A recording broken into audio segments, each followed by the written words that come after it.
The Riverside Community Center smelled like mac and cheese and old coffee, but tonight it felt like a battlefield.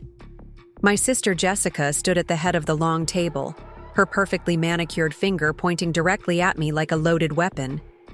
Her voice carried across the room, reaching every corner where our relatives sat frozen with their plastic forks halfway to their mouths.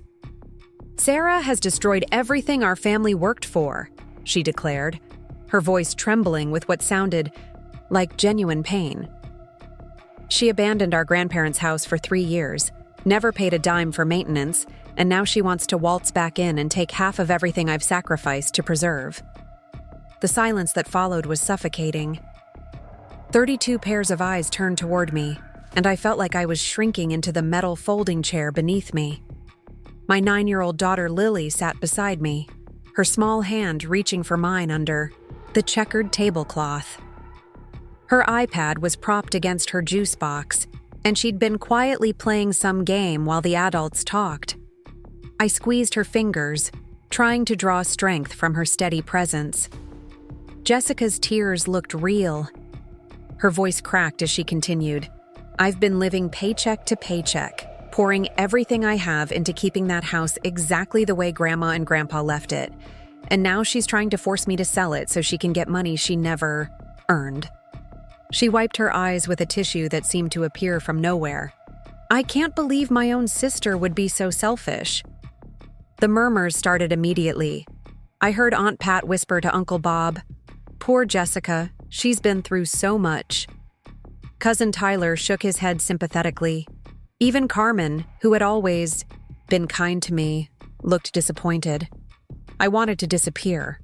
I wanted to grab Lily and run out of that community center and never see any of these people again. But then, something extraordinary happened. Lily stood up. My quiet, shy little girl, who usually hid behind my legs when relatives asked her about school, stood up and walked toward the front of the room. Her iPad was clutched tightly in her small hands. "Excuse me," she said, her voice clear and surprisingly strong for someone so small. "I have something everyone needs to hear. Before we jump back in, tell us where you're tuning in from, and if this story touches you, make sure you're subscribed because tomorrow I've saved something extra special for you." The room went completely silent. Even Jessica stopped mid-sob to stare at my daughter. Lily held up her iPad, and I noticed her hands weren't shaking even though mine were trembling uncontrollably. "Last Saturday, when Mom and I went to get my toys from Grandma's garage, I heard Aunt Jessica talking on the phone in the kitchen," Lily announced. "She didn't know I was recording, but I always record stuff for my school projects, and I forgot to turn it off." My heart stopped. I had no idea what my daughter was about to reveal, but the look of absolute terror that flashed across Jessica's face told me everything I needed to know. This wasn't going to be some innocent conversation about weekend plans. Lily tapped the screen of her iPad, and suddenly the room was filled with the sound of Jessica's voice, crystal clear and unmistakably hers. But this wasn't the broken, victimized woman who had just been crying in front of our family. This was someone else entirely. "Yeah, I've been forging the utility bills and property tax documents for months now," Jessica's recorded voice said with casual confidence. "The little brat and her pathetic mother have no idea. I've made it look like I've been paying everything while Sarah's been freeloading." The voice on the recording continued, getting more cruel with each word. "The house is worth almost half. $1 million now. I'm not giving that loser a single penny. Let her work her dead-end library job and clean toilets at night. She made her choices." I felt like I was watching the scene from outside my own body. The woman I had grown up with, shared a bedroom with for 18 years, who had braided my hair before school dances and helped me with algebra homework, was talking about me like I was nothing, like I was less than nothing. But the recording wasn't finished.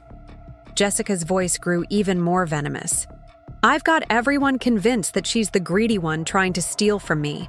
Poor Jessica, working so hard to preserve the family legacy while selfish Sarah tries to destroy it." She laughed, actually laughed.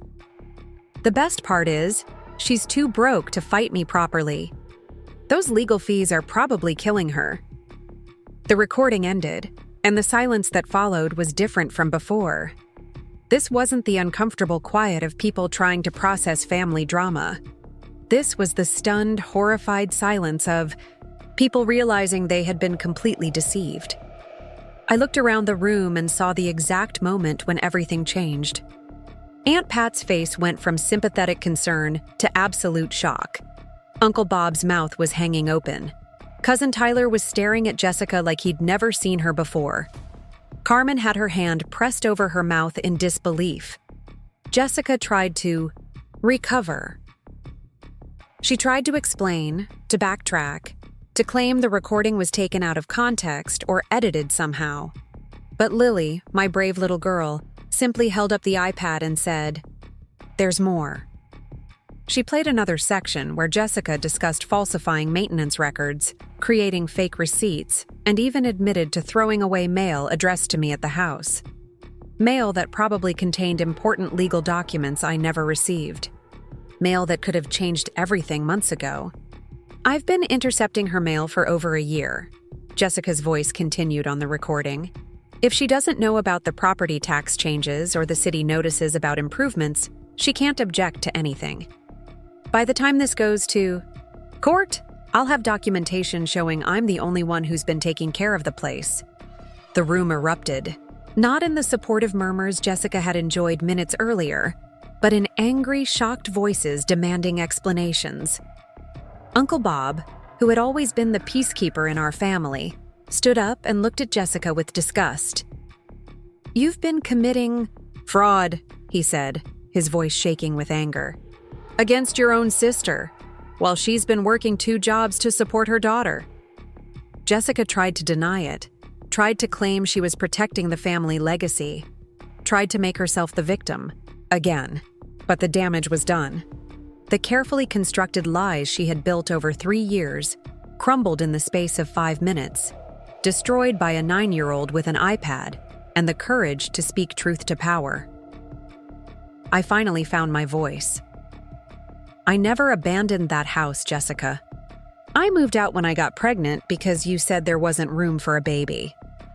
I asked you dozens of times about selling it or buying out my half because I needed the money. You told me to be patient, that the market was bad, that Grandma and Grandpa would have wanted us to keep it in the family." My voice grew stronger as I continued. "I've been working 16-hour days trying to keep up with legal fees to fight you. I've been eating ramen noodles so Lily could have fresh fruit in her lunch. I've been buying my clothes at thrift stores while you've been living in a house worth $500,000, lying to everyone about who's really supporting it." The transformation in the room was complete. The same relatives who had been looking at me with disappointment and judgment were now staring at Jessica with horror and disgust. Aunt Pat actually got up and moved away from Jessica, like she couldn't bear to be near her.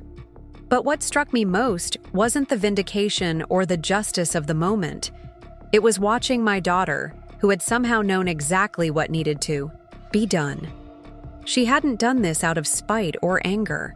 She had done it because she saw her mother being destroyed by lies, and she had the tools and the courage to reveal the truth. After the family meeting dissolved into chaos, with people leaving early and Jessica retreating to her car without another word, I sat with Lily in the nearly empty community center. The janitor was already setting up to clean, stacking chairs, and wiping down tables. "How did you know to record that?" I asked her gently. Lily shrugged, suddenly looking like the 9-year-old she was instead of the warrior who had just saved our family's reputation. "She was being really mean about you, Mom. Like, really mean. And I remembered what you taught me about bullies at school. You said sometimes adults don't believe kids, so we have to have proof." I pulled her close, overwhelmed by the mixture of pride and heartbreak I felt. My little girl had been carrying this burden for a week, knowing that her aunt was lying about her mother, planning how to expose the truth. She had been protecting me while I thought I was protecting her. "I'm proud of you," I whispered into her hair. "But I'm also sorry you had to hear those things about me." "It's okay, Mom," she said matter-of-factly. "I knew she was lying because you're not pathetic or a loser. You work really hard, and you make the best pancakes, and you help me with my homework even when you're tired." That night, as I tucked Lily into bed in our small apartment on Maple Street, she asked me what would happen next. I told her the truth as gently as I could, that Jessica would probably have to face consequences for the fraud, that we would finally be able to get our fair share of Grandma and Grandpa's house, that things were going to get better.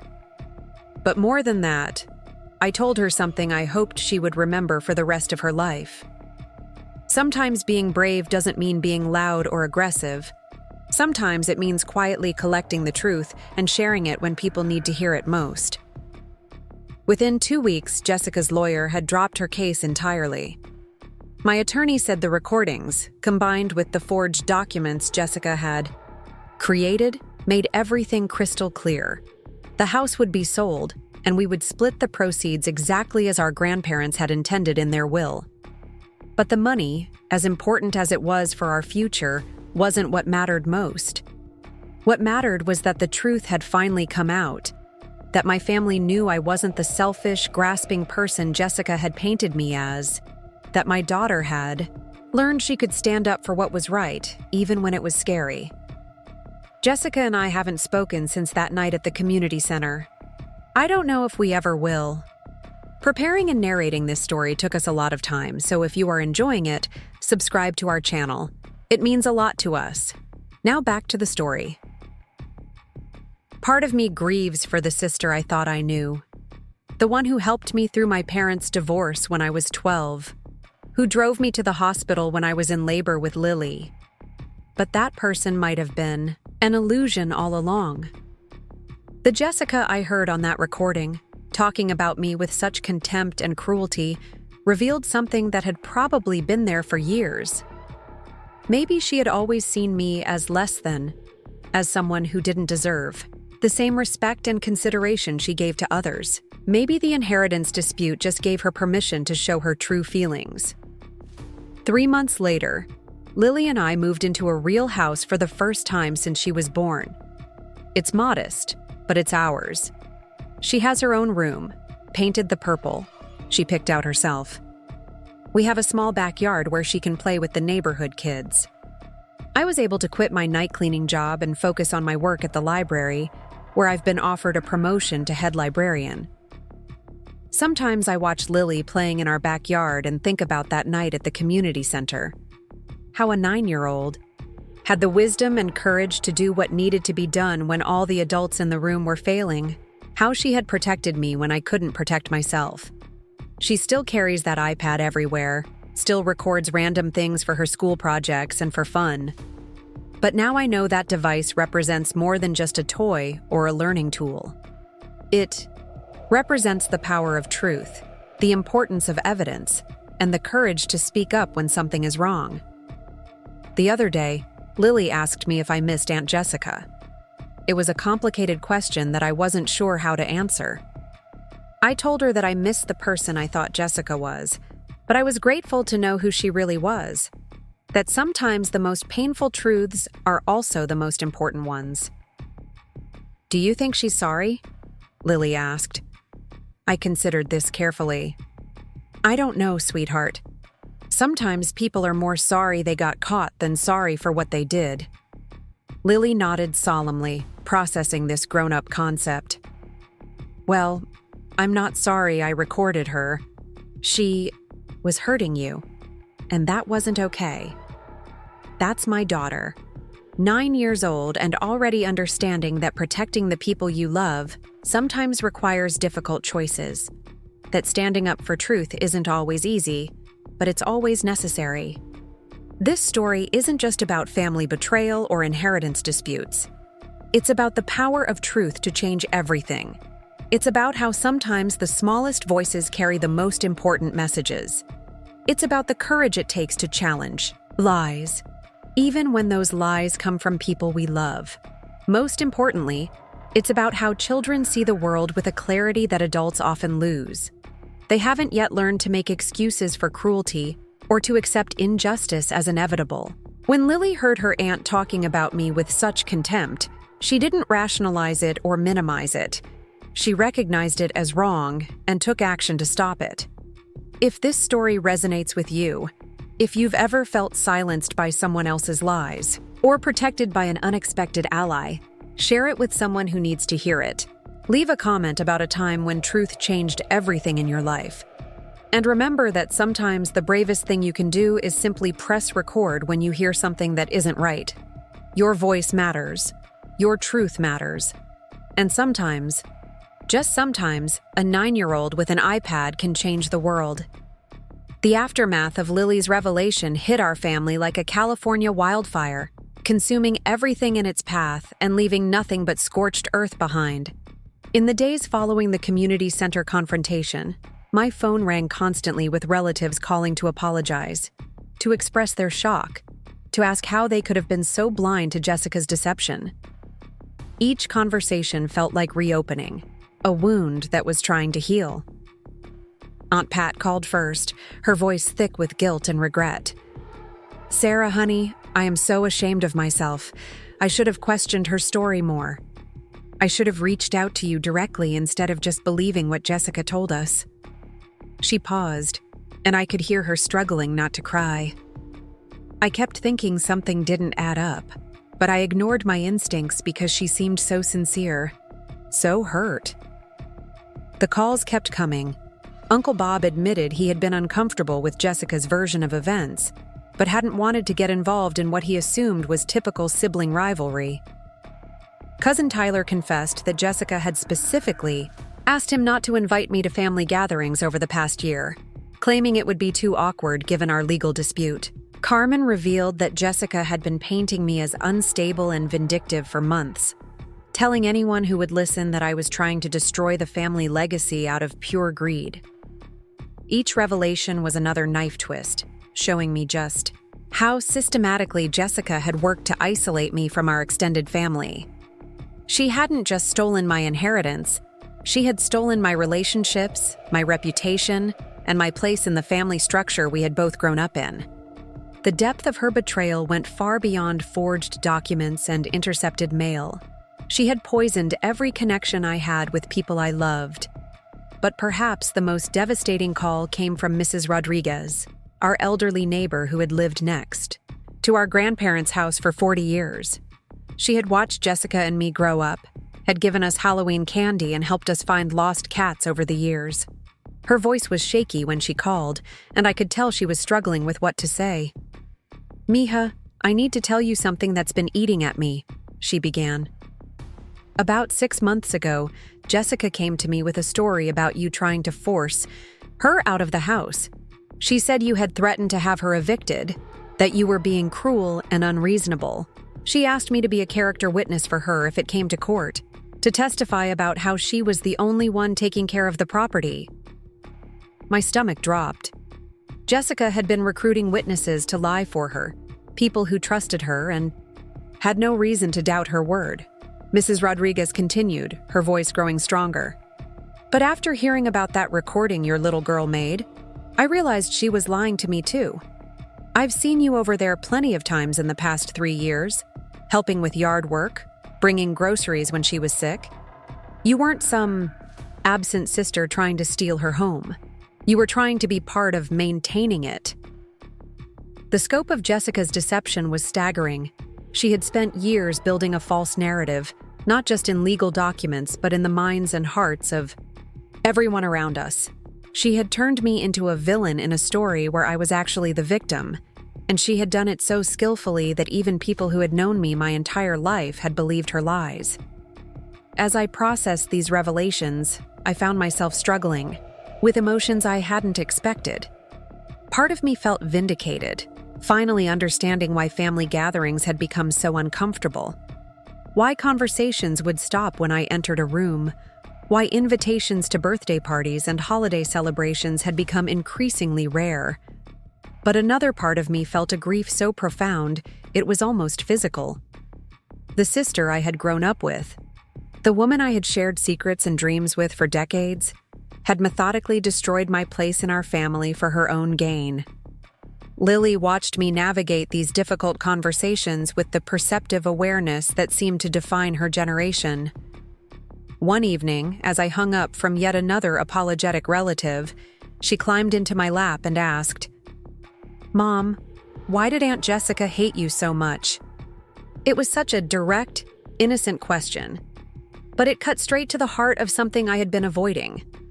I didn't have a good answer because I genuinely didn't understand it myself. Jessica and I had been close growing up. We had shared a room until I was 16, had protected each other from our parents' occasional fights, had celebrated each other's successes, and comforted each other through failures. When had that love turned into such deep, calculated cruelty? Looking back now, I can see signs that I missed at the time, moments that should have warned me about the darkness growing in my sister's heart. Our relationship had begun to change, subtly after our grandparents died, but I had attributed the tension to grief and the stress of handling their estate. I thought we were both struggling with loss and the overwhelming responsibility of suddenly owning property together. Our grandparents, Miguel and Rosa Martinez, had been the anchors of our family for as long as I could remember. Their house on Oak Avenue was where every holiday was celebrated, where Sunday dinners brought together 3 generations around a table that was always too small, but somehow accommodated everyone. Grandpa Miguel had built most of the furniture in that house with his own hands, and Grandma Rosa had tended a garden that produced enough vegetables to feed half the neighborhood. When they died within 6 months of each other, Jessica and I both grieved deeply. But we grieved differently. I wanted to preserve their memory by keeping the family together, by maintaining the traditions they had established. Jessica seemed more focused on preserving the physical space exactly as they had left it, as if changing anything would somehow dishonor their memory. At first, this difference seemed manageable, even complimentary. Jessica moved into the house immediately after Grandma Rosa's funeral, claiming she needed to be there to handle the estate paperwork and ensure nothing was damaged or stolen. I was 7 months pregnant with Lily at the time and living in a studio apartment that barely had room for one person, let alone a baby. When I suggested that maybe we could both live in the house temporarily, Jessica bristled. "There's not really room for a baby here," she said, gesturing around the 3-bedroom house that had comfortably housed our grandparents, our parents, and Jessica and me during various periods of our lives. All of Grandpa's woodworking tools are still in the spare room, and Grandma's sewing room has all her fabric and projects. It would be too disruptive. I didn't argue. I was exhausted from pregnancy and emotionally drained from grief. I assumed Jessica was just being protective of our grandparents' belongings and that we would figure out living arrangements later. I had no idea she was already planning to claim the house as exclusively hers. After Lily was born, I was too overwhelmed with new motherhood to focus much on the house situation. Jessica would send occasional updates about maintenance issues or property taxes, always framing herself as the responsible sister handling everything while I dealt with diapers and sleepless nights. She made it sound like she was doing me a favor, protecting me from additional stress during a difficult time. Looking back, I realized this was when her narrative began to take shape.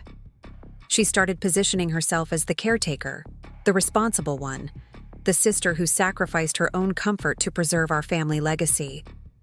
Meanwhile, I was cast as the distracted new mother who had abandoned her responsibilities. It was subtle at first, but it laid the groundwork for everything that came later. The first real conflict arose when Lily was about 18 months old. I had been struggling financially, working part-time at the library while paying for childcare, trying to make ends meet in an apartment that cost more than half my income. I approached Jessica about the possibility of selling the house and splitting the proceeds, thinking it might help both of us. She could buy a smaller place that was easier to maintain, and I could use my half to make a down payment on something more suitable for me and Lily. Jessica's reaction was immediate and intense. She accused me of being selfish, of wanting to destroy our grandparents' legacy for quick cash. She claimed that Grandpa Miguel would be rolling over in his grave if he knew I wanted to sell the house he had worked so hard to buy and improve. She made me feel like I was betraying not just her, but our entire family history. "This house is part of who we are," she said, her eyes filling with tears that seemed genuine at the time. "How can you even think about selling it to strangers? What about family dinners? What about keeping the traditions alive?" I backed down, feeling guilty and selfish for even suggesting it. I told myself she was right, that I was being short-sighted and materialistic. I convinced myself that financial struggles were temporary and that preserving family legacy was more important than my immediate comfort. This became the pattern for the next 2 years. Whenever I brought up concerns about money or suggested changes to our arrangement, Jessica would invoke our grandparents' memory and make me feel like I was dishonoring them. She had weaponized grief and family loyalty, using my love for our grandparents against me in ways I was too naive to recognize.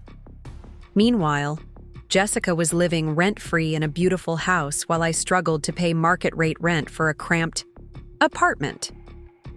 She was building equity in property worth hundreds of thousands of dollars while I couldn't save enough money to build any kind of financial security for my daughter.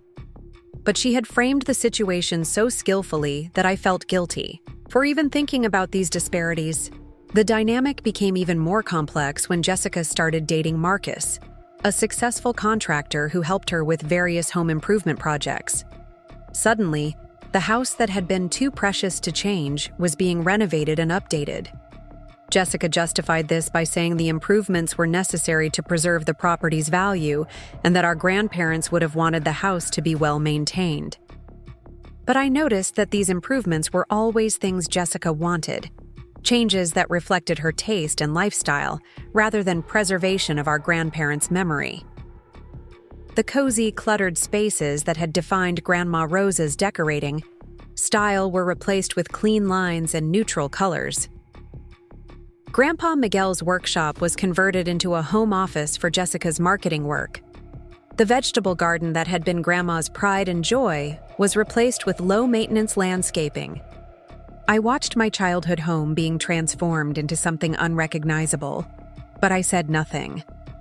Jessica had established the rules of engagement, and challenging her decisions meant being accused of not caring about family legacy. She had created a situation where she got to make all the choices while I bore the guilt of any objections. The final straw should have come when I discovered that Jessica had refinanced the house without telling me. She had used my half of the equity as collateral for improvements and her own financial needs, effectively stealing my inheritance while I struggled to buy groceries. When I confronted her about it, she claimed she had tried to reach me, but that I had been too busy with Lily to respond to her calls. I knew this was a lie. I had been desperate for any news about our shared financial situation.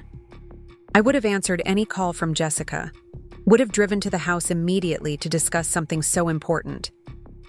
But she had already established a pattern of portraying me as irresponsible and disengaged, and she used that narrative to explain away her deception.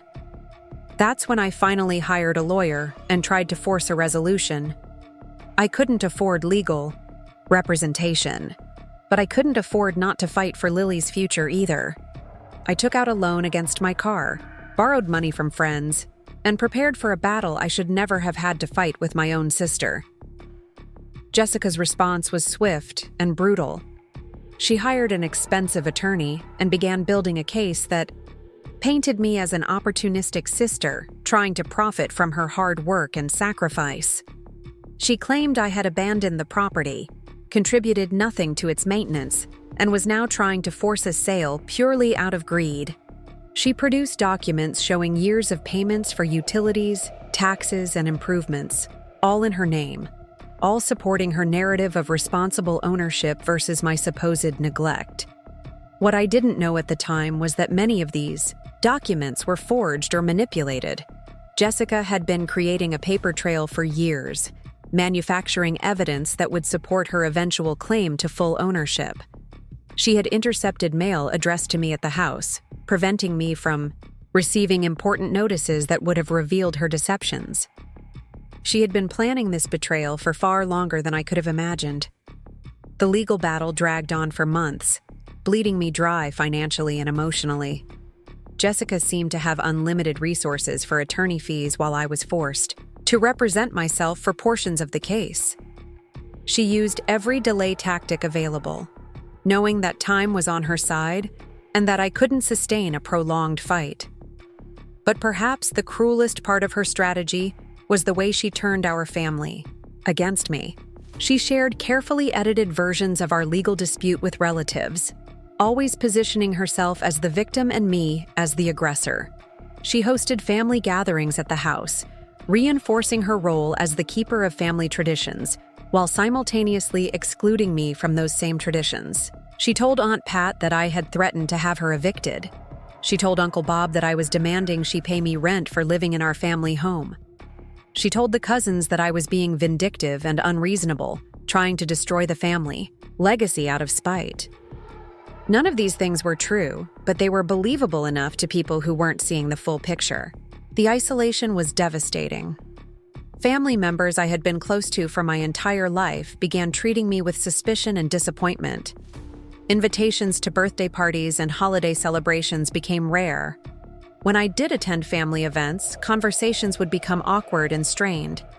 I felt like I was losing not just my inheritance, but my entire family identity. The stress of the situation affected every aspect of my life. I was working extra shifts at the library and taking on freelance cleaning jobs to pay legal fees, leaving me exhausted and struggling to be the mother Lily deserved. I lost weight from stress and lack of sleep. I snapped at coworkers and friends over minor issues. I felt like I was drowning in a situation that seemed impossible to resolve.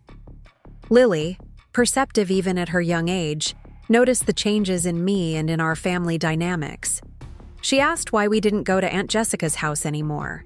Why family gatherings had become so uncomfortable, why I seemed sad all the time. I tried to shield her from the adult complexities of the situation, but children see more than we give them credit for. The breaking point came 6 months ago when Jessica escalated her legal strategy. Her attorney filed motions claiming that I had abandoned my interest in the property through my actions and inactions over the previous 3 years. They argued that my failure to contribute to maintenance costs, my absence from the property, and my attempts to force a sale demonstrated that I had effectively forfeited my inheritance rights. It was a devastating legal maneuver that threatened to leave me with nothing. Years of Jessica's careful manipulation had created a record that supported her claims, while my trust in family bonds had left me vulnerable and unprepared.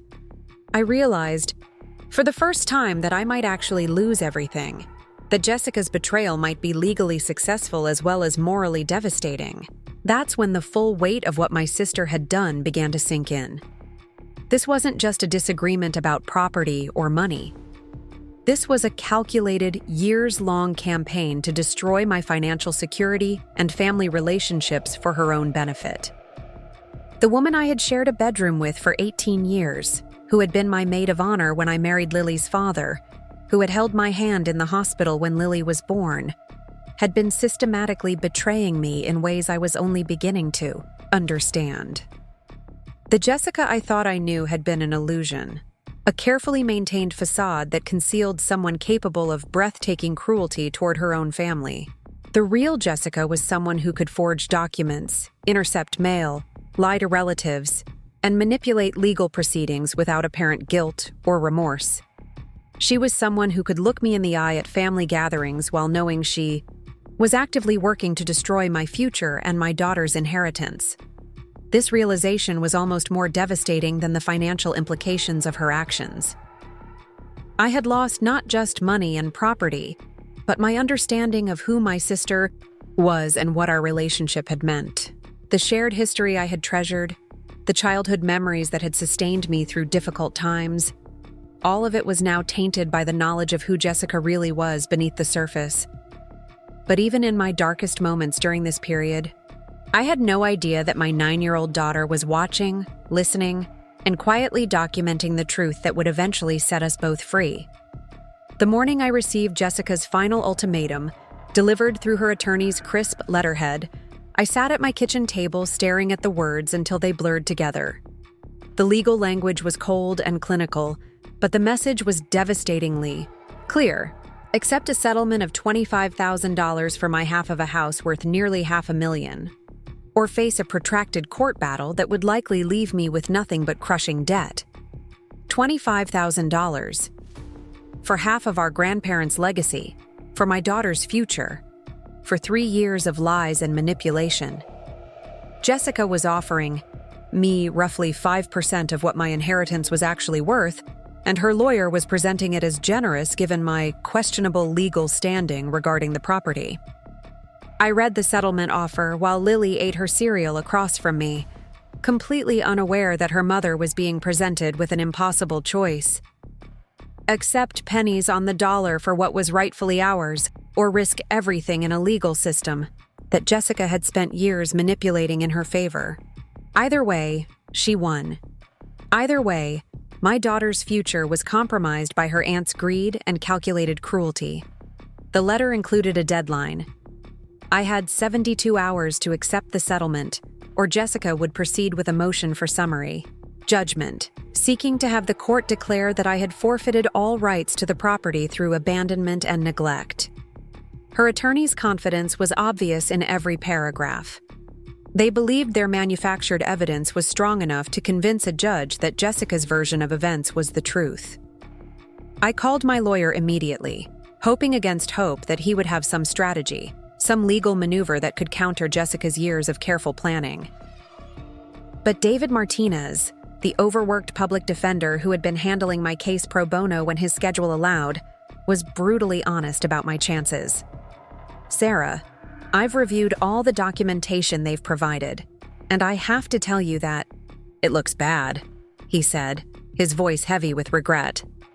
"They have utility bills, property tax payments, maintenance receipts, and improvement costs all in Jessica's name going back 3 years. They have statements from neighbors saying you were rarely at the property. They even have a letter from your grandmother's caregiver saying Jessica was the primary family contact during their final illnesses." Each piece of evidence he listed felt like another nail in the coffin of my case. I knew that most of these documents were either forged or manipulated, but proving that in court would require resources I didn't have and time I couldn't afford. Jessica had been building her false narrative for years, while I had been focused on simply surviving as a single mother. "What about the fact that I was never notified about the refinancing?" I asked desperately. "Surely that proves she was acting without my knowledge or consent." David's silence stretched uncomfortably long before he responded. "They're claiming they sent multiple certified letters to your apartment address that were returned as undeliverable. They have postal receipts showing attempts to contact you about major financial decisions, without proof that you never received these notices. It supports their narrative that you were disengaged from property management." My heart sank. Jessica had thought of everything. She had created a paper trail that made me look negligent and irresponsible while positioning herself as the dutiful sister trying to manage our shared inheritance alone. Every move she had made over the past 3 years had been calculated to support this moment, this legal ambush that would strip me of everything our grandparents had wanted us to share. "So what are my options?" I asked, though I dreaded the answer. "Honestly, take the settlement," David said quietly. $25,000 isn't fair, but it's something. Fighting this could leave you with nothing but legal debt that will follow you for years. Jessica has deeper pockets and stronger documentation. The odds of winning at trial are not in your favor." After hanging up, I sat in my tiny kitchen surrounded by the remnants of the life I had built for Lily and myself. The apartment that had felt cozy and safe suddenly seemed cramped and temporary. The second-hand furniture I had been proud to afford looked shabby and inadequate. Everything felt fragile, like it could all disappear if I made the wrong choice in the next 72 hours. The psychological pressure was crushing. Jessica wasn't just threatening my financial security. She was attacking my sense of reality itself. For 3 years, she had been gaslighting me, making me doubt my own memories and perceptions while she systematically stole my inheritance. Now she was forcing me to choose between accepting her theft or risking total financial ruin fighting. I found myself questioning everything. Had I really been as absent from the property as Jessica claimed? Had I failed in my responsibilities as a co-owner? Was I being unreasonable to expect equal treatment in the division of our grandparents' estate? Jessica had been so consistent in her narrative, so convincing in her portrayal of events, that even I was beginning to wonder if her version might contain some truth. This is what psychological manipulation does to its victims. It makes you doubt your own experiences, your own worth, your own right to fair treatment. Jessica had been eroding my confidence and self-advocacy skills for years, preparing me for this moment when I would be too broken down to fight effectively for what was mine. But the impact wasn't just on me. Lily had been watching this slow destruction of her mother's spirit and security for months. She had seen me crying over legal documents I couldn't afford to fight. She had heard me on the phone with relatives, trying to explain my side of the story to people who had already been poisoned against me. She had felt the stress and fear that permeated our small apartment as the deadline for Jessica's ultimatum approached. The night before I had to give my answer to the settlement offer, Lily crawled into my bed around midnight. I had been lying, awake, staring at the ceiling, my mind cycling through impossible scenarios and calculations. How long would $25,000 last? Would it be enough for a down payment on a small house, or would we be trapped in expensive rental apartments forever? How could I explain to Lily when she was older that I had given away her inheritance because I was too weak or too poor to fight for it? "Mom, are you scared?" Lily asked in the darkness, her small voice cutting through my spiraling thoughts. I wanted to lie, to protect her from the adult complexities of our situation, but something in her tone told me she already knew more than I had realized. "Yes, sweetheart, I am scared," I admitted. Sometimes grown-ups have really hard decisions to make, and I'm trying to figure out what's best for us. Lily was quiet for a long moment before speaking again. "Aunt Jessica is lying about you, isn't she?" The directness of her question caught me off guard. I had been so careful not to speak negatively about Jessica in front of Lily, despite everything that had happened.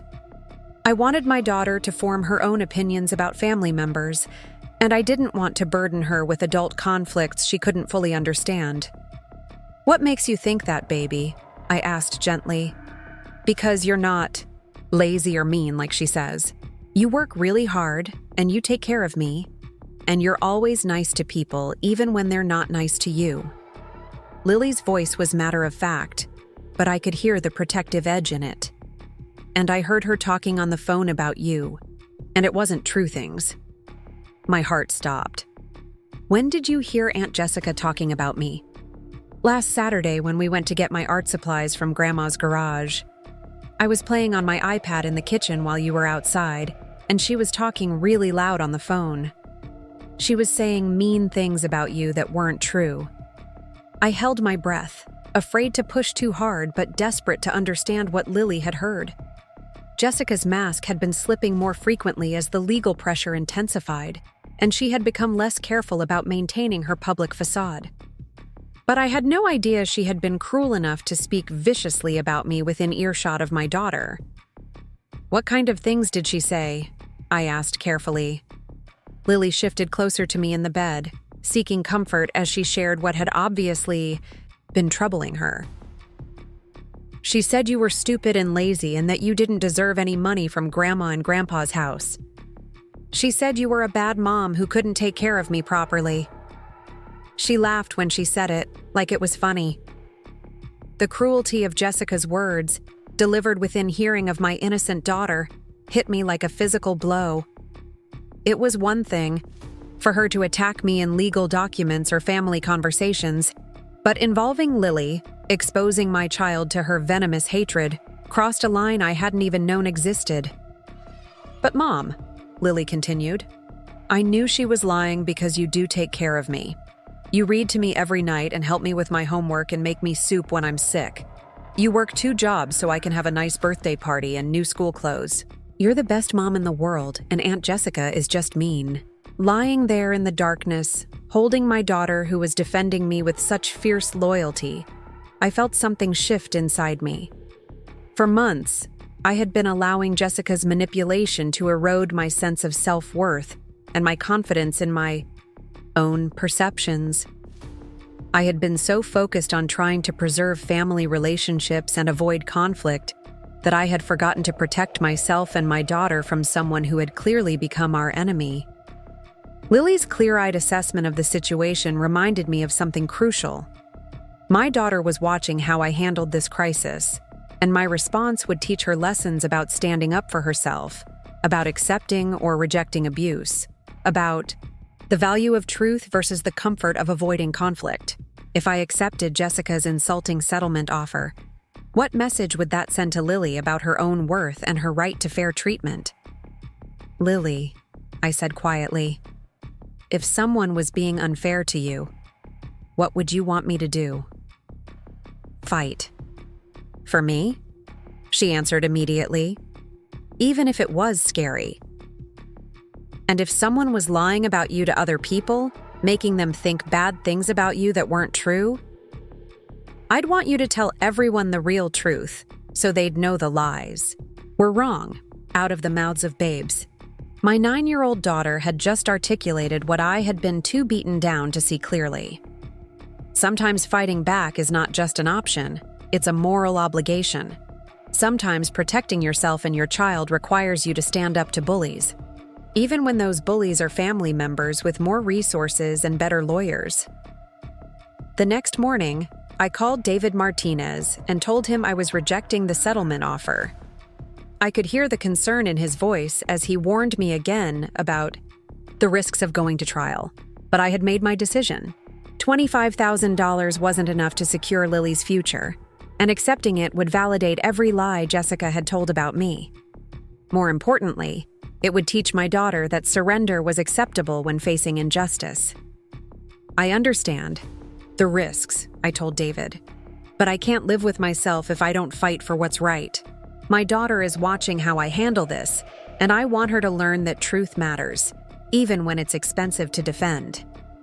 Jessica's reaction to my rejection of her settlement offer was swift and vicious. She immediately escalated her public campaign against me, sharing carefully edited versions of our legal dispute with anyone who would listen. She hosted a family barbecue at the Oak Avenue house the weekend after I rejected her offer, making sure to invite everyone except me and Lily. According to Aunt Pat, who called to apologize afterward, Jessica spent the entire afternoon painting, me as an ungrateful sister who was trying to steal the family home out from under her. But Jessica's most calculated move was reaching out directly to Lily. She called our apartment one afternoon when I was at work, catching Lily after school when she was home alone for the hour before I returned from the library. I had given Lily strict instructions not to answer the phone unless she recognized the caller ID, but Jessica was still listed in our contacts as Aunt Jess from Happier Times. When I came home that day, I found Lily sitting quietly at the kitchen table, her homework untouched in front of her. She looked upset in a way that immediately put me on high alert. Something had happened during the hour I was gone. Something that had shaken my usually resilient daughter. "What's wrong, sweetheart?" I asked, kneeling beside her chair. "Aunt Jessica called," Lily said quietly, not meeting my eyes. "She said she wanted to talk to me about the house situation." My blood ran cold.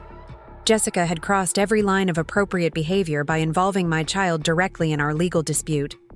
Whatever she had said to Lily during that phone call, it had been designed to manipulate or intimidate a 9-year-old girl who had nothing to do with our adult conflicts.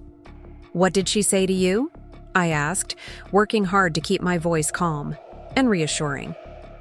Lily finally looked up at me, and I could see confusion and hurt in her eyes. "She said you were being mean to her and trying to take away her house. She said if you really loved me, you would stop making trouble for the family. She asked me to tell you to be nicer to her so everyone could be happy again." The manipulation was breathtaking in its calculated cruelty.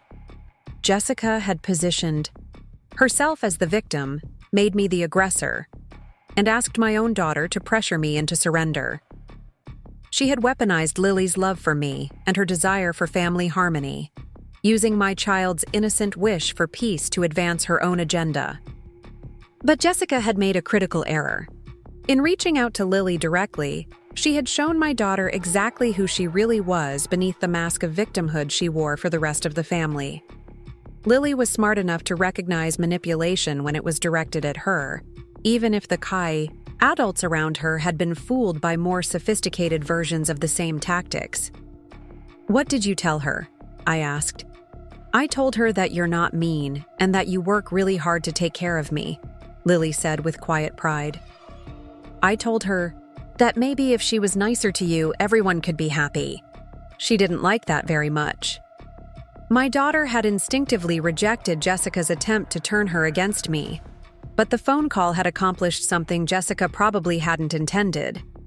It had given Lily a clear view of her aunt's true character, unfiltered by adult politeness or family loyalty.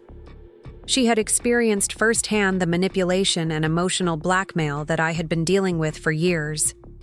From that day forward, Lily watched Jessica with new eyes. She began paying attention to family dynamics in ways that most children her age wouldn't, developing an almost protective awareness of attempts to manipulate or deceive. She started asking pointed questions about adult conversations and family, relationships that surprised me with their insight and maturity. I didn't realize it at the time, but Jessica's phone call to Lily had been a turning point in our story. My daughter had been given a master class in recognizing manipulation and had rejected it completely. She had also been motivated to become an active protector of our family unit of two, watching for threats and gathering information that might help defend against them. The final phase of Jessica's campaign began 2 weeks before the community center confrontation that would change everything. She organized what she called a family intervention, inviting key relatives to the Oak Avenue house for what she described as a last-ditch effort to resolve our dispute without going to court. She positioned this gathering as her generous attempt to heal family divisions, but it was actually a carefully orchestrated public relations event designed to solidify support for her position. I almost didn't go. The idea of walking into Jessica's carefully controlled environment, surrounded by relatives who had been hearing her version of events for months, felt like walking into an ambush. But David Martinez encouraged me to attend, saying it might be my only chance to present my side of the story to family members who could potentially serve as character witnesses if our case went to trial.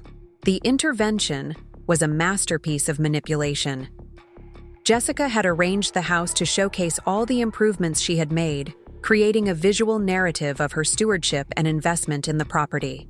She had prepared a presentation, complete with photographs and financial documents, all supporting her claim that she had been the sole caretaker of our grandparents' legacy while I had been absent and disengaged. For 2 hours, I sat in my childhood living room while my sister systematically destroyed my reputation and relationships with surgical precision. She shared edited versions of our conversations, highlighted my supposed failures and absences, and painted a picture of herself as a selfless caretaker being victimized by her greedy, irresponsible sister. The relatives in attendance nodded sympathetically as Jessica spoke, occasionally shooting disapproving glances in my direction. I felt like I was watching my own character assassination in real time, powerless to defend myself against years of carefully constructed lies and half-truths. When Jessica finished her presentation, she turned to me with tears in her eyes and said, "Sarah, I love you, but I can't let you destroy what Grandma and Grandpa built. I'm prepared to go to court if necessary to protect their legacy from your demands." It was a perfect performance, combining just the right amounts of wounded love, protective duty, and reluctant strength. The family members present were completely convinced that Jessica was the wronged party, forced into legal action by her unreasonable sister's impossible demands. I tried to respond, to present my own version of events, but Jessica had controlled the narrative so completely that anything I said sounded defensive and weak in comparison. She had years of manufactured evidence and carefully cultivated family support, while I had only my word and my increasing desperation. The intervention ended with most of the family embracing Jessica and offering their support for her legal battle against me. I left that house feeling more isolated and defeated than ever before, convinced that I was about to lose not just my inheritance but my entire family identity. But I had forgotten that Lily had been with me that night, sitting quietly in the corner with her iPad while the adults discussed her future and her mother's character. I had been so focused on the devastating impact of Jessica's performance that I hadn't noticed my daughter's growing anger at the lies being told about me. What I didn't know was that Lily had been recording the entire intervention, capturing not just Jessica's public presentation, but also the private conversations that happened before and after the formal gathering. My daughter had been building her own case, collecting evidence that would soon expose the truth that all the adults in the room had been too manipulated to see. The weeks following the family intervention were the darkest of my life. Jessica had achieved what she set out to do, convincing virtually every relative that I was the villain in our story. Phone calls from family members stopped completely. Invitations to birthdays and holidays dried up. Even casual encounters at the grocery store or library became uncomfortable, with people I had known my entire life avoiding eye contact or offering only polite, distant greetings.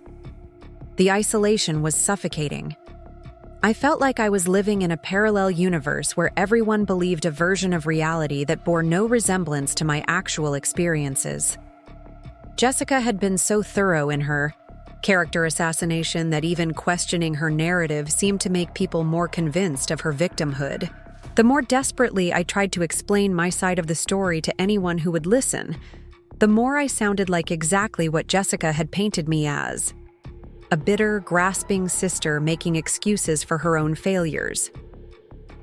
Lily watched me deteriorate during those weeks with the kind of quiet concern that no child should have to carry.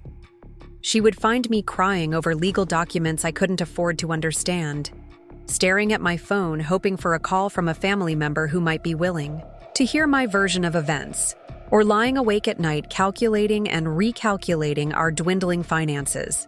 My daughter became my caretaker in ways that reversed our natural roles, bringing me tea when I was stressed, doing her homework without being asked, and trying to cheer me up with drawings and jokes when she sensed I was at my lowest point. But what I didn't realize during those terrible weeks was that Lily was also conducting an investigation of her own. Her iPad had become more than just a device for games and schoolwork. It had become a tool for documenting the truth that the adults around us seemed incapable of seeing or unwilling to acknowledge. While I was drowning in legal paperwork and family rejection, my 9-year-old daughter was quietly building a case that would ultimately save us both. The recordings she had made during the family intervention were just the beginning. Lily had captured not only Jessica's formal presentation, but also the private conversations that happened before and after the official gathering. She had recorded Jessica coaching certain relatives on what to say and how to respond to my potential arguments. She had documented the moments when Jessica's mask slipped, and her true contempt for me leaked through her performance of wounded sisterhood. But Lily's most damaging evidence came from visits to the Oak Avenue house that I knew nothing about. During the weeks when I was too overwhelmed to function normally, Lily had been taking the bus to the house after school, telling me she was going to the library or a friend's house. She knew the security code because Jessica had never changed it from our grandparents' old anniversary date, and she used her access to document things that would have been impossible for me to discover on my own. Lily found the box of intercepted mail hidden in Jessica's bedroom closet. Letters addressed to me that dated back over 2 years. Property tax notices, legal documents from the refinancing, even correspondence from our grandparents' old friends, who had been trying to reach me with condolences and memories. Jessica had been stealing my mail systematically, ensuring that I remained unaware of crucial developments regarding the property while she made unilateral decisions that affected both our futures. More importantly, Lily discovered Jessica's computer, and the files that revealed the full scope of her deception. Jessica had been sloppy about security, assuming that no one would ever have the opportunity or audacity to investigate her private records. She had saved copies of forged documents, including multiple versions that showed her experimenting with different approaches to creating false evidence. She had email correspondence with her attorney discussing strategies for manufacturing proof of my supposed abandonment of the property. Most damning of all, Lily found financial records that proved Jessica had been systematically draining the equity from the house for her own purposes while claiming to invest in improvements and maintenance. The home office renovation, the landscaping project, even the expensive kitchen remodel had been funded through cash-out refinancing that used my half of the inheritance as collateral without my knowledge or consent. Jessica hadn't just been living rent-free in our family home. She had been spending my daughter's inheritance on her own comfort and convenience. But Lily's greatest stroke of investigative genius came from her decision to set up her iPad to record continuously during one of Jessica's phone calls with her attorney.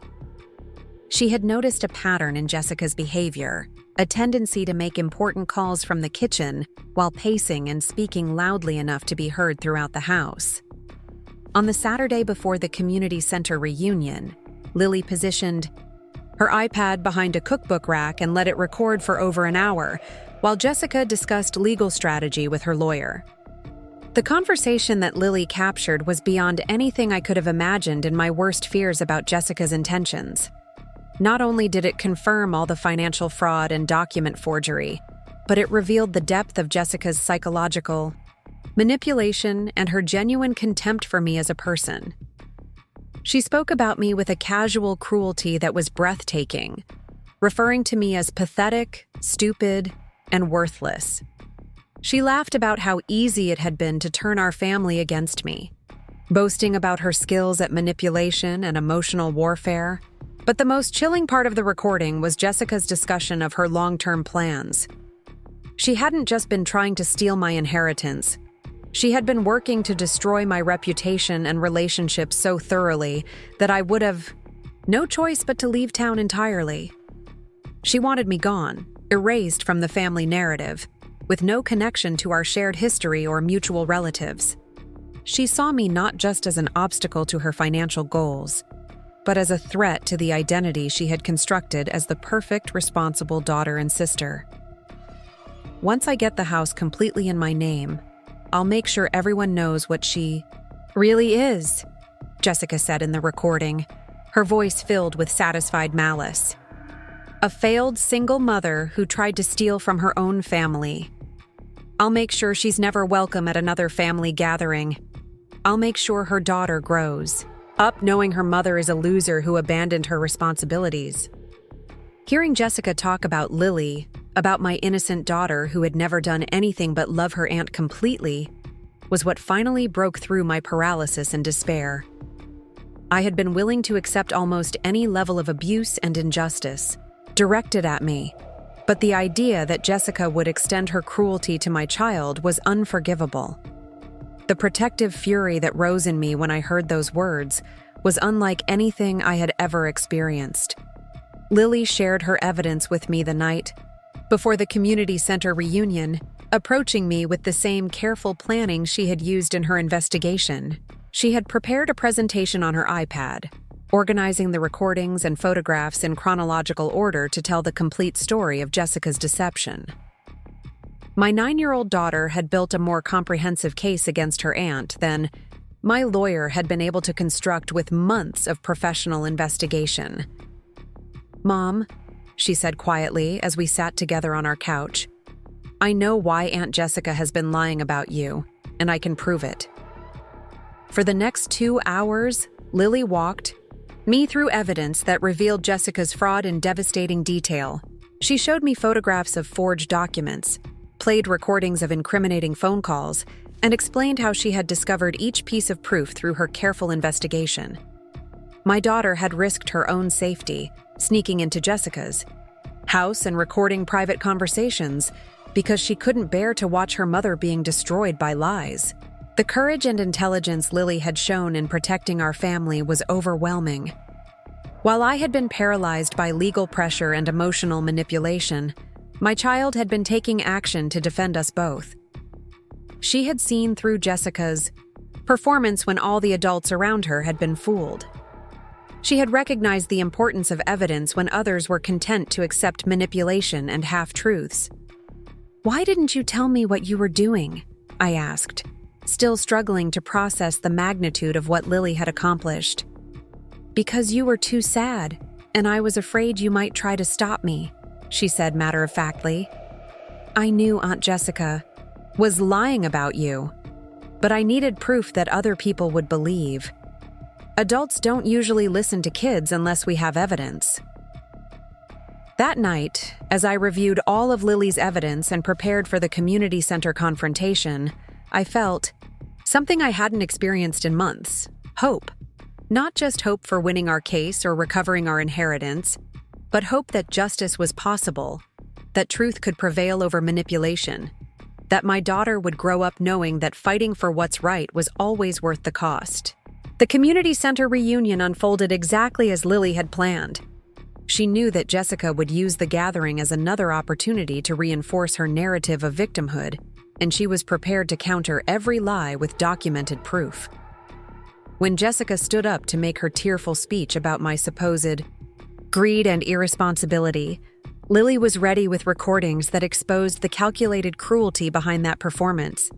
The moment when Lily stood up with her iPad and announced that she had evidence was the turning point not just in our legal case, but in our entire family dynamic.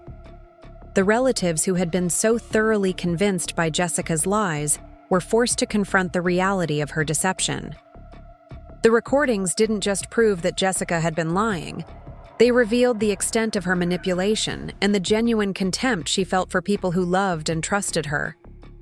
Watching Jessica's carefully constructed facade crumble in real time was both satisfying and heartbreaking. This was the woman I had shared a childhood with, the sister I had loved and trusted for 30 years. But the person revealed by Lily's recordings was someone I didn't recognize, someone capable of breathtaking cruelty toward her own family.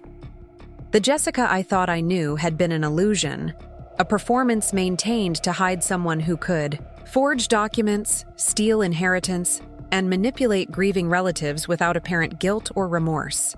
The immediate aftermath of the revelation was chaos. Family members who had been supporting Jessica's legal case suddenly found themselves complicit in her fraud through their testimony and character references.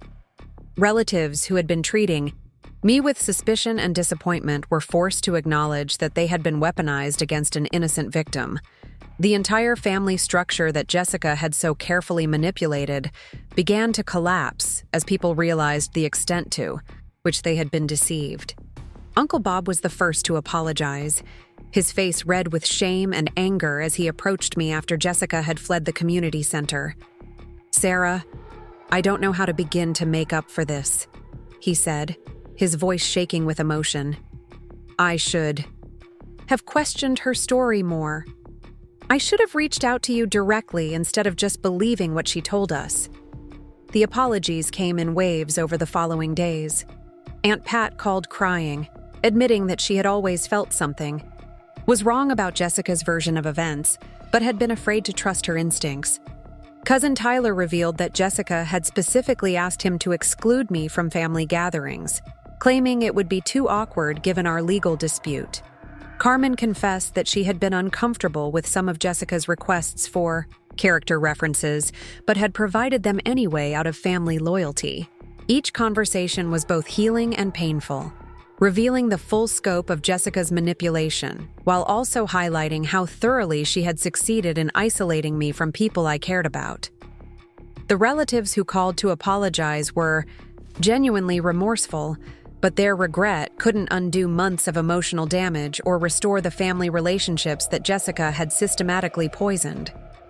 The legal resolution came quickly once Lily's evidence was presented to the court. Jessica's attorney withdrew from the case immediately after reviewing the recordings, and the family law judge who had been scheduled to hear our dispute issued a summary judgment in my favor without requiring a formal trial. The forged documents, intercepted mail, and recorded admissions of fraud made Jessica's guilt undeniable. More than just winning back my inheritance, the legal victory validated everything I had been trying to tell people for months. The court's ruling confirmed that I had been the victim of systematic fraud, and that Jessica's claims about my abandonment of the property were completely false. I wasn't awarded just half the value of the house. I was awarded compensation for Jessica's unauthorized use of my share of the equity and reimbursement for the legal fees her fraud had forced me to incur. But perhaps more importantly, the court issued a restraining order preventing Jessica from contacting me or Lily directly. The judge who reviewed Lily's evidence was particularly disturbed by the recordings that showed Jessica's attempts to manipulate a child and her threats to extend her retaliation to my daughter.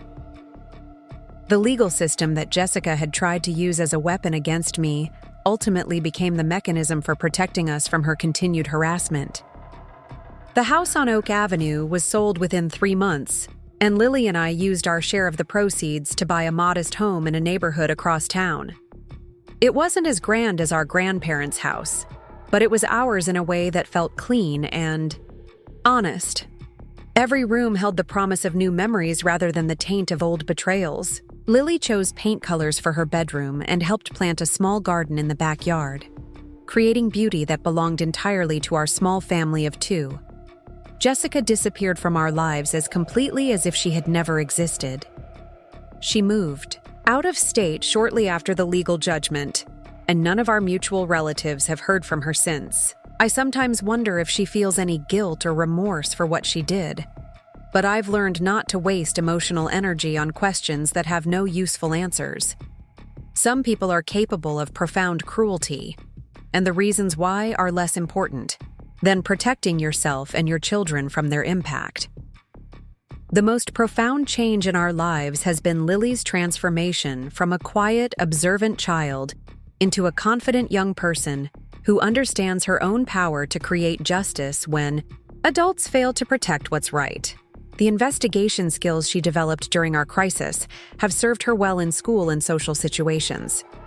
She has learned to question narratives that don't make sense, to look for evidence rather than accepting claims at face value, and to trust her own perceptions even when others try to manipulate her reality.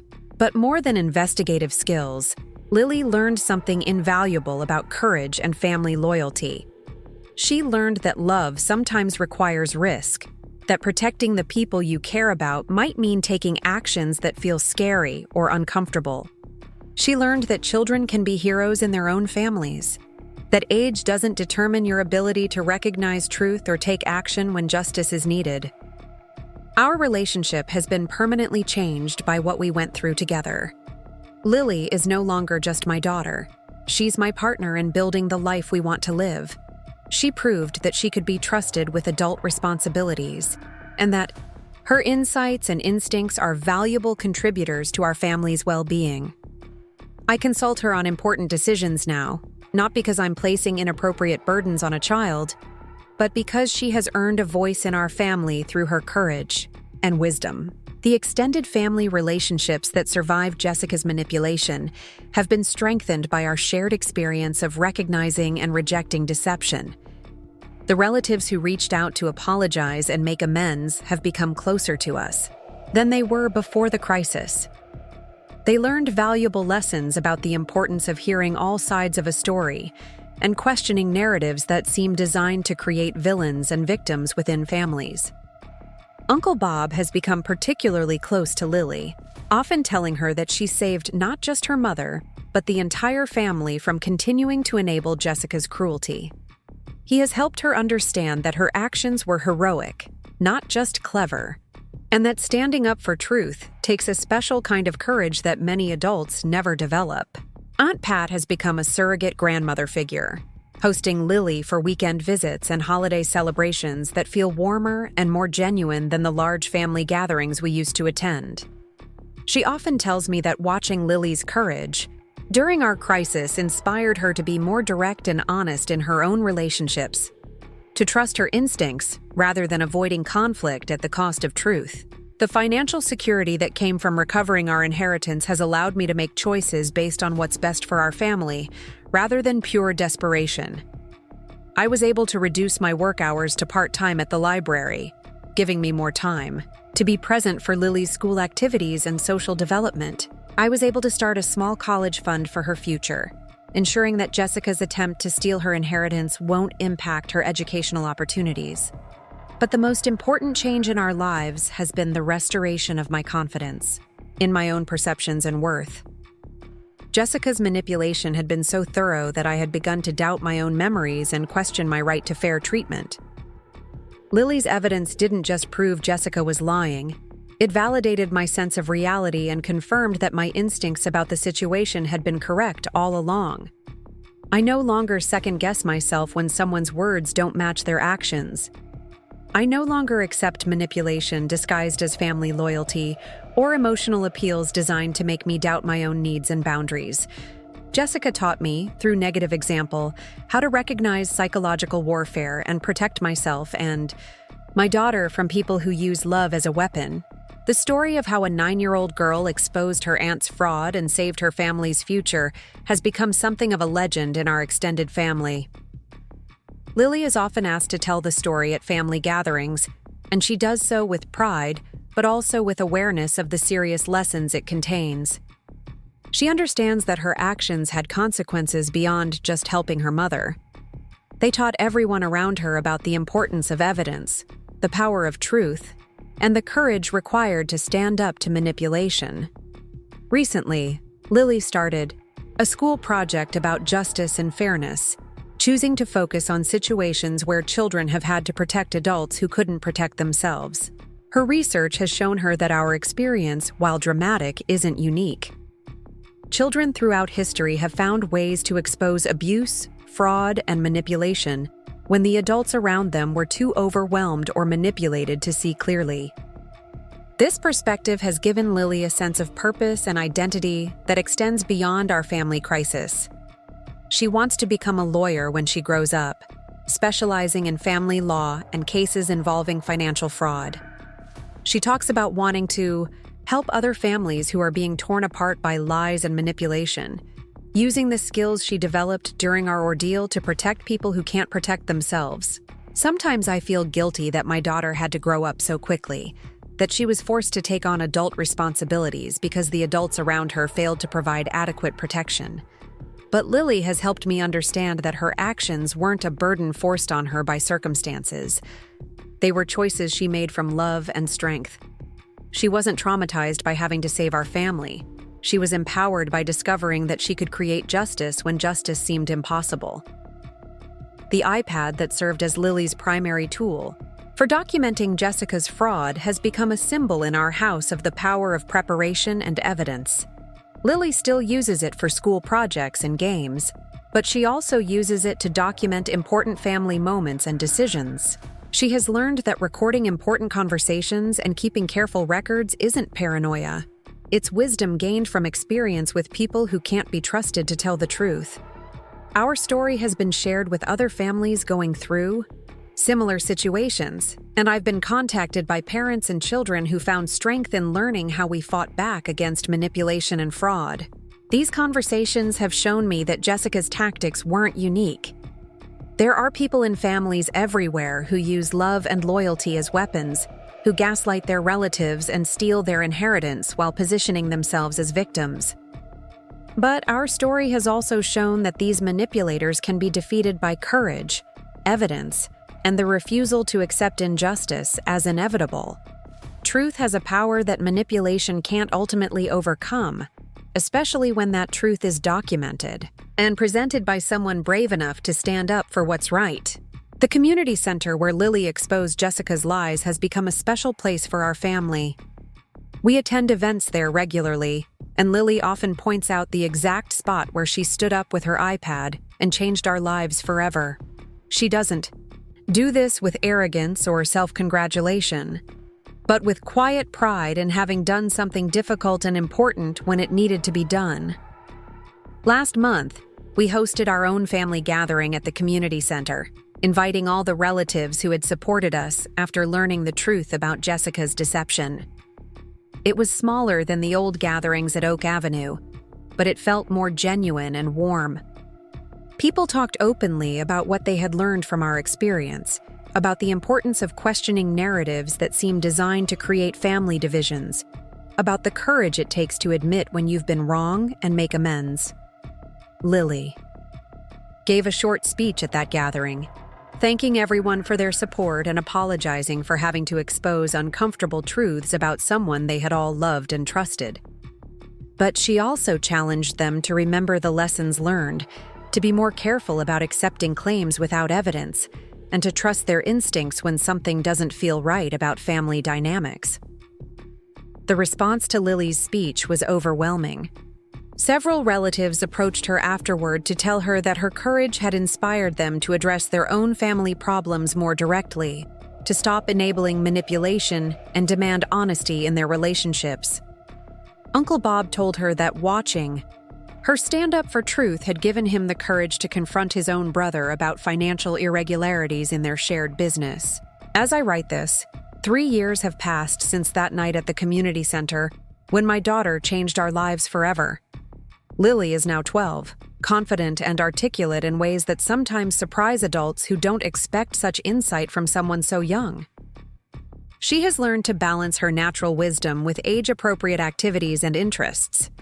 But she carries herself with the quiet strength of someone who has faced real challenges and emerged victorious. Our relationship with Jessica remains non-existent, and I'm grateful for that distance. The restraining order has been renewed twice, though Jessica has made no attempts to contact us that we're aware of. Sometimes I wonder what became of her, whether she learned anything from the consequences of her actions, but mostly I'm content to let her remain a closed chapter in our story. The house we bought with our recovered inheritance has become truly home in ways that feel both secure and joyful. Lily has friends over regularly, and their laughter fills rooms that were purchased with justice rather than inherited through tragedy. We've created new traditions and memories that belong entirely to us, untainted by betrayal or manipulation. But perhaps the most important outcome of our ordeal has been the lessons it taught us about resilience, courage, and the power of truth to overcome even sophisticated deception. Lily learned that children can be heroes in their own families, that age doesn't determine your ability to recognize injustice or take action to correct it. I learned that trusting my instincts and fighting for what's right is always worth the cost, even when the odds seem impossible. Our story continues to evolve, but its central message remains constant. Truth has a power that manipulation cannot ultimately defeat, and sometimes the smallest voices carry the most important messages. When adults fail to protect what's right, children can step forward with courage and evidence to create the justice that seems impossible. In a world where manipulation and gaslighting are increasingly common tools of abuse, our experience offers hope that these tactics can be defeated by preparation, courage, and the refusal to accept injustice as inevitable. The truth will always be more powerful than lies, but only if someone is brave enough to document it, present it, and stand behind it when doing so requires everything you have. Lily taught me that being brave doesn't mean being fearless. It means doing what needs to be done despite the fear. She showed me that love sometimes requires risk, that protecting your family might mean taking actions that feel dangerous or uncomfortable. Most importantly, she proved that children can be trusted with adult responsibilities when those responsibilities involve protecting truth and creating justice. The silence in the community center after Lily's recordings finished playing was unlike anything I had ever experienced. It wasn't just quiet. It was the kind of profound stillness that follows an earthquake, when everyone is frozen in disbelief, trying to process the magnitude of what just happened.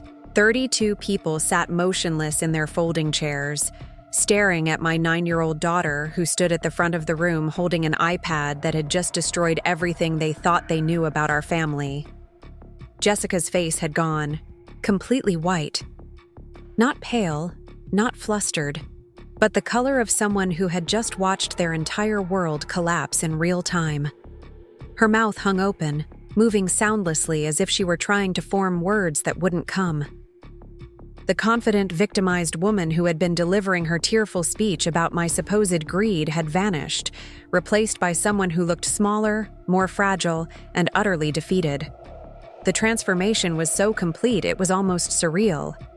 Jessica had spent years perfecting her performance as the wounded sister, the dutiful caretaker, the family member who sacrificed everything to preserve our grandparents' legacy. She had become so skilled at this role that I sometimes wondered if she had convinced herself it was true. But Lily's evidence had stripped away that carefully maintained facade, revealing the calculating, cruel person underneath. Uncle Bob was the first to break the silence, his voice barely above a whisper. "Jessica, is that really your voice on those recordings?" He asked the question as if he were hoping she might deny it, might provide some explanation that would make sense of what we had all just heard. But Jessica didn't respond. She couldn't respond. The evidence was too clear, too damning, too complete. Aunt Pat stood up slowly, her face showing a mixture of shock and dawning understanding. "You've been lying to us for 3 years," she said, her voice growing stronger with each word. "About everything. About Sarah. About the house. About why you needed our support." She turned to look at me with tears in her eyes. "Oh, honey, what have we done to you?" The room erupted into chaos as the full implications of Lily's revelation began to sink in. Relatives who had been supporting Jessica's legal case suddenly realized they had been unwitting accomplices in fraud. People who had been treating me with suspicion and disappointment understood that they had been manipulated into becoming weapons against an innocent victim. The entire family dynamic that Jessica had so carefully orchestrated began collapsing as people grasped the extent of their deception. Cousin Tyler, who had organized the reunion, looked absolutely devastated. "Jessica, you asked me to exclude Sarah from family events for the past year," he said, his voice thick with guilt and anger. "You told me it would be too uncomfortable given your legal dispute, but there was no legitimate dispute, was there? You were just trying to isolate her while you stole her inheritance." Carmen, who had always been one of the gentler members of our family, stood up and walked directly to Jessica. "I wrote a character reference letter for your lawyer," she said, her voice shaking with emotion. "I testified to your good character and your devotion to family. I helped you commit fraud against your own sister. How could you ask me to do that? How could you use my love for you as a weapon against Sarah?" Jessica tried to speak, tried to offer some explanation or justification, but the words came out as incoherent stammering. It's not. You don't understand. I was protecting." But there was no spin she could put on what everyone had just heard. No way to reframe systematic fraud, document forgery, and the theft of her sister's inheritance as anything other than what it was: calculated betrayal of the worst kind. Lily stood at the front of the room watching the chaos unfold with the kind of calm that comes from knowing you've done exactly what needed to be done. She wasn't triumphant or gleeful about Jessica's downfall. If anything, she looked sad, like she understood better than the adults around her that sometimes doing the right thing requires destroying illusions that people want to maintain. "Mom," she said quietly, walking back to where I sat frozen in my chair. "We should probably go home now." She was right, of course. The community center had become a battlefield, and we had accomplished what we came to do. The truth was out, the lies were exposed, and our family would never be the same. But staying longer would only subject us to more chaos and potentially put Lily in the middle of adult conflicts that weren't her responsibility to manage. I stood up on shaking legs, my mind still struggling to process what had just happened. For months, I had been fighting a legal battle that felt hopeless, defending myself against accusations that seemed impossible to disprove. In the space of 15 minutes, my daughter had not only vindicated me completely, but had exposed the systematic fraud that had been destroying our lives for years. As we gathered our things to leave, relatives began approaching us. Uncle Bob reached us first, his face red with shame, and his eyes filled with tears. "Sarah, I don't know how to begin to apologize," he said, his voice breaking. "I should have questioned her story. I should have reached out to you directly instead of just believing what Jessica told us. I've been helping her hurt you for months, and I'll never forgive myself for that." The apologies came in waves, each one more heartfelt and devastating than the last. Aunt Pat hugged me so tightly I could barely breathe, whispering over and over that she was sorry, that she should have trusted her instincts, that she had always felt something was wrong but had been afraid to voice her doubts. Cousin Tyler admitted that he had been uncomfortable with Jessica's requests to exclude me from family gatherings, but had gone along with them to avoid conflict. Each conversation was both healing and painful. These were people I had loved and trusted my entire life, people who had known me since childhood. Yet they had been so thoroughly manipulated by Jessica that they had become willing participants in my destruction. Their genuine remorse was clear, but it couldn't undo months of isolation and emotional damage. The most difficult conversation came from Mrs. Chen, an elderly family friend who had known Jessica and me since we were children. She approached, me with tears streaming down her face, holding a piece of paper in her trembling hands. "Sarah, dear, I need to show you something," she said, her voice barely audible. "Jessica asked me to write this letter to the judge handling your case. She told me you were trying to steal the family home from her, and she needed character witnesses to testify about her good character and your supposed abandonment of family responsibilities."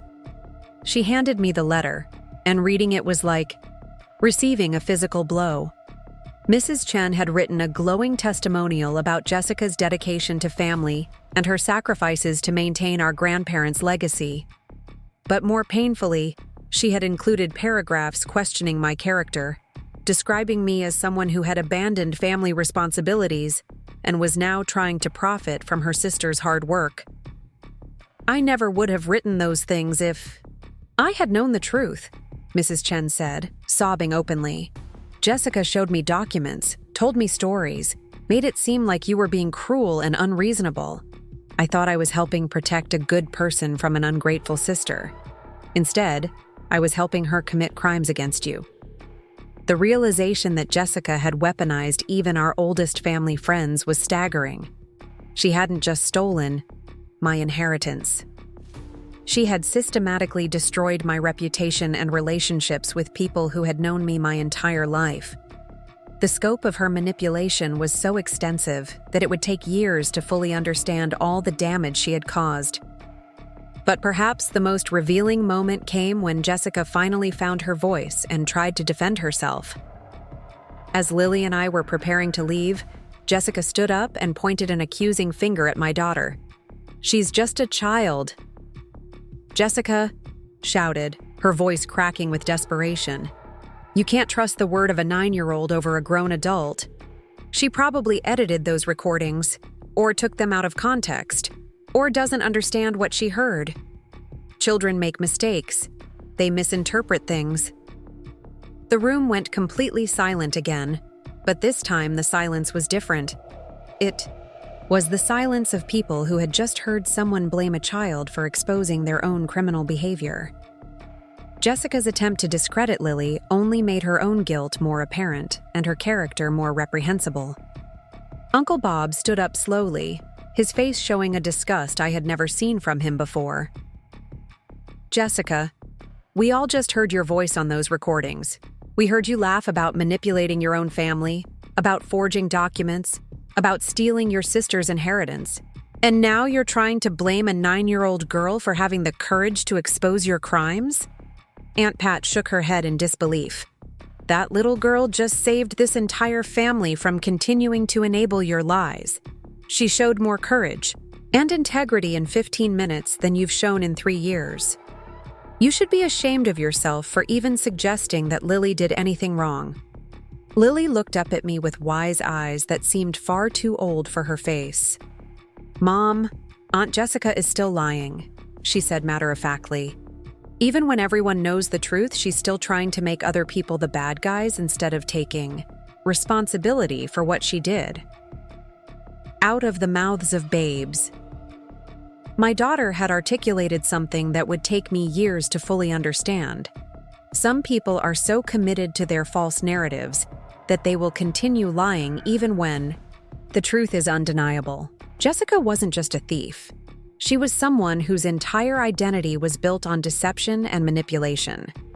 Even facing complete exposure, she couldn't bring herself to acknowledge reality or take responsibility for her actions. We left the community center that night with our lives forever changed. The legal battle that had been consuming our finances and emotional energy was essentially over. Jessica's recorded admissions of fraud, combined with the evidence Lily had gathered, made any court case a formality. But more importantly, the family relationships that Jessica had poisoned with her lies were beginning to heal through truth and genuine remorse. The drive home was quiet. Lily sat in the back seat, finally looking like the 9-year-old she was instead of the warrior who had just saved our family. The adrenaline that had sustained her through the confrontation was wearing off, and I could see exhaustion settling in around her eyes. "Are you okay, sweetheart?" I asked, glancing at her in the rearview mirror. "I'm tired," she said simply, "and kind of sad." "Sad about what?" "About Aunt Jessica. I mean, I'm glad we stopped her from hurting you, but I'm sad that she was so mean in the first place. I used to like her before I knew what she was really like." Lily's emotional maturity in that moment was breathtaking. She understood that doing the right thing doesn't always feel good, that justice can be complicated by love and loss, that sometimes protecting people means exposing painful truths about those we care about. She had saved our family, but she was also grieving the loss of the aunt she thought she knew. "It's okay to feel sad about that," I told her. "Sometimes the people we love disappoint us in ways that are hard to understand. You did the right thing, even though it was hard." The following weeks were a whirlwind of legal resolution and family reconciliation. Jessica's attorney withdrew from the case immediately after reviewing Lily's evidence, and my lawyer, David Martinez, called me with news I had never dared hope for. The case was over, and we had won everything. "Sarah, I've been practicing family law for 20 years, and I've never seen evidence this comprehensive or damning," he told me over the phone. "Jessica's recorded admissions are so complete that there's no defense possible. The judge is prepared to award you not just your half of the house value, but compensation for Jessica's unauthorized use of your equity, reimbursement for all legal fees, and punitive damages for fraud." The financial vindication was important, but what mattered more was the official recognition that I had been the victim of systematic fraud. Every lie Jessica had told about me was officially contradicted by court findings. Every false narrative she had constructed was legally demolished. The court record would forever show that Jessica Martinez had committed multiple felonies against her own sister while positioning herself as the victim. But perhaps most importantly, the judge issued a comprehensive restraining order preventing Jessica from contacting me or Lily directly or indirectly. The court had been particularly disturbed by the recordings showing Jessica's attempts to manipulate a child and her threats to extend her retaliation to my daughter. The legal system that Jessica had tried to use as a weapon against me became the mechanism for protecting us from her continued harassment. The house on Oak Avenue was sold within 2 months. Jessica had fled to another state immediately after the community center confrontation, abandoning the property and leaving behind years of accumulated possessions. Walking through that house one final time before closing was surreal. The rooms that had been transformed by Jessica's renovations felt empty and soulless, stripped of the warmth and character that had defined our grandparents' home. Lily walked through the house with me, documenting the final chapter of our ordeal with her ever-present iPad. But this time, she wasn't gathering evidence of wrongdoing. She was recording memories of a place that had meant so much to our family, before it became a symbol of betrayal and loss. "I'm glad we're selling it," she told me as we stood in what had been our grandparents' kitchen. It doesn't feel like family anymore. It feels like Aunt Jessica's house, and she made it ugly inside, even though it looks pretty. Once again, my daughter had articulated something profound about the nature of home and family. Jessica hadn't just stolen the house, she had poisoned its emotional significance. The building itself was beautiful, but it had been corrupted by the lies and manipulation that had taken place within its walls. Selling it felt like an act of cleansing, a way to transform theft back into legitimate inheritance. With our share of the proceeds, Lily and I bought a modest house in a neighborhood across town. It was smaller than the Oak Avenue property, but it was ours in a way that felt clean and honest. Every room held the promise of new memories rather than the weight of old betrayals. Lily chose purple paint for her bedroom and helped plant a small garden in the backyard, creating beauty that belonged entirely to our family of two. The house hunting process became an adventure for us, a way to rebuild our relationship after the trauma of the legal battle. Lily had opinions about everything from kitchen layouts to backyard potential, and I found myself consulting her on decisions that I would have made alone in the past. She had earned a voice in our family through her courage and wisdom, and I wanted to honor that by including her in choices that would affect our future. Moving into our new home felt like starting over in the best possible way. We held a small housewarming party and invited all the relatives who had supported us after, learning the truth about Jessica's deception. Uncle Bob brought tools and helped hang pictures. Aunt Pat brought homemade curtains for the kitchen. Cousin Tyler organized a neighborhood barbecue to introduce us to our new community. But the most meaningful moment came when Mrs. Chen, the elderly family friend who had written the character reference letter for Jessica, arrived with a special gift. She had spent weeks creating a photo album filled with pictures of Lily and me with our extended family, documenting years of relationships that Jessica had tried to destroy through her manipulation. I wanted you to have proof that you were never alone, even when it felt like you were, she explained through tears. Jessica may have poisoned some relationships temporarily, but she couldn't destroy the love that people really felt for you and Lily. This album shows the truth about who you are in our family. Looking through that album with Lily was healing in ways I hadn't expected. The photos showed birthday parties, holiday celebrations, and casual family gatherings where I was clearly loved and valued. They contradicted every lie Jessica had told about my character and my place in the family. More importantly, they showed Lily surrounded by relatives who adored her, providing visual proof that she had always been cherished despite her aunt's attempts to isolate us. The legal resolution brought more than just financial compensation. It brought official validation of everything I had been trying to tell people for months. The court findings confirmed that Jessica had committed multiple felonies, that her claims about my abandonment of the property were completely false, and that I had been the victim of a systematic fraud campaign. The judgment included language specifically stating that my character and parenting had been maliciously attacked through deliberate falsehoods. Reading the official court documents was cathartic in ways I hadn't anticipated. For so long, I had felt like I was living in an alternate reality where everyone believed a version of events that bore no resemblance to my actual experiences. The legal validation didn't just restore my inheritance. It restored my sense of reality and my confidence in my own perceptions and worth. The extended family relationships that survived Jessica's manipulation were strengthened by our shared experience of recognizing and rejecting deception. The relatives who had been fooled by Jessica's lies were genuinely remorseful and committed to making amends. They had learned valuable lessons about the importance of hearing all sides of a story and questioning narratives that seemed designed to create villains and victims within families. Uncle Bob became particularly close to Lily, often telling her that she had saved not just her mother, but the entire family from continuing to enable Jessica's cruelty. He helped her understand that her actions had been heroic, not just clever, and that standing up for truth takes a special kind of courage that many adults never develop. You know what I learned from watching you, Lily? he told her one afternoon as they worked together in our new garden. I learned that being brave doesn't mean being the biggest or the oldest or the strongest. It means doing what's right, even when it's scary, especially when the adults around you are too confused or scared to see clearly.